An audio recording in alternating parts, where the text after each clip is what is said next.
Nikki, and I am creating this screencast this morning to tell you about how to migrate your rough draft to your final draft and some of the steps involved in that process.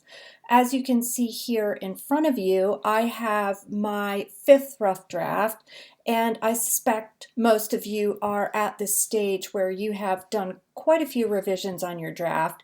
The thing that I worked on last night was creating my counter-argument paragraph, and I chose to put mine as the second paragraph, but if you remember from the directions, there is no wrong place to put a counter-argument. It's really where it best fits in your paper. So in my paper, because my particular topic isn't so much a yes or no type topic, it's rather informative. So I thought that the counter argument, the best counter argument really against online learning is that it's not terribly effective for high school students. And I have to say that there's not a lot that I can say in argument to that. I believe classroom learning is important and that online learning is really at best only a short-term substitute. And so given that argument,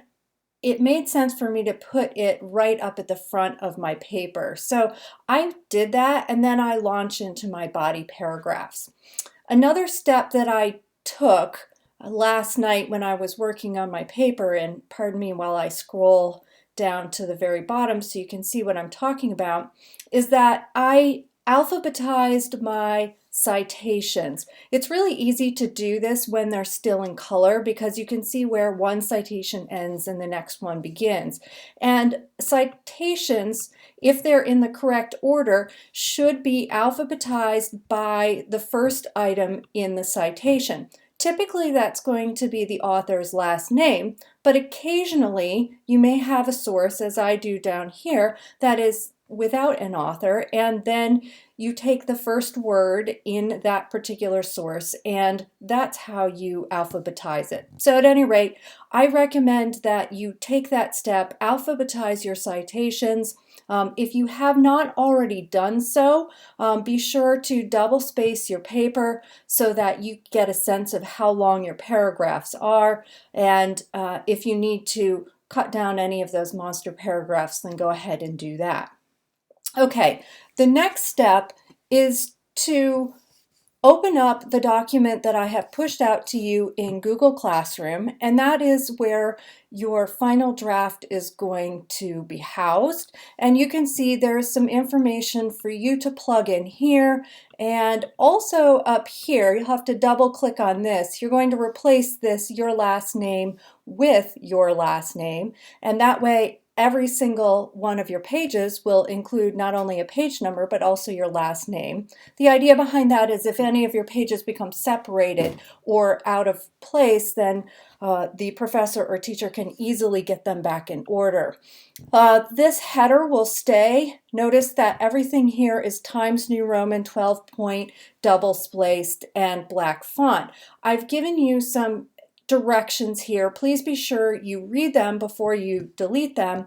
The most important of which is simply to make sure that all of your parenthetical citations are in place before you flip the color, because once you change the color, then it's a kind of a lot more work to go back and forth between your rough draft and your final draft and figure out where those citations go. So if you take a look at my paper here, notice that while there's still color, it's super easy to take a look and say, oh, I've got color, I need to insert a citation, so I know I match my citation color with the color that is here in the paper, and that's all that I need to do. So I pop that citation into place, and that's super easy. It's much more difficult once that color is gone. Your final draft, when you have finished with that kind of formatting, will look something like this. As you can see here, I have my last name up in front of the page number. I have my full name, the header that is following MLA style, which includes the name of the instructor of the course, the title of the course, and then this European date format, all right? And it's set at the 3rd of June 2020. I will give you directions in the future for titling your paper. For right now, just go ahead and leave that blank. And then as you can see, if you scroll down, first of all, you notice here in the header, that's your last name again with page 2, but all of the color is gone from this paper and all the way down to the works cited page. And in a future lesson, I will show you how to format the works cited page so that it has, first of all, hanging indents, and second of all, it lives on its own page, but I'll save that for a future lesson. Once your paper looks like this, the next step is to take a look at the Turnitin directions. And those of you who did this last fall with your college essays, you should already have an account, all right? So you'll be able to skip a number of these steps, unless, of course, you have forgotten your email and password that you used to log in to turnitin.com. If that's the case, I recommend using a different email account, or perhaps using your school email account since you're now familiar with that. But the directions here walk you through the process. There are the class codes or the class IDs rather, and the enrollment passwords. And then what you'll be doing is doing two things. First of all, you're going to check for similarity. Your goal with similarity is no more than 20%. And if you get more than 20%, well, then that tells you perhaps you have too many direct quotes, number one, or you're maybe a little bit careless when it came to paraphrasing information. It's not the end of the world. It's just showing you that you need to go and fix it. And then, of course, there's also the grammar check feature, and that's on the final page of directions here. And this is, I think, what will be most useful to all of you.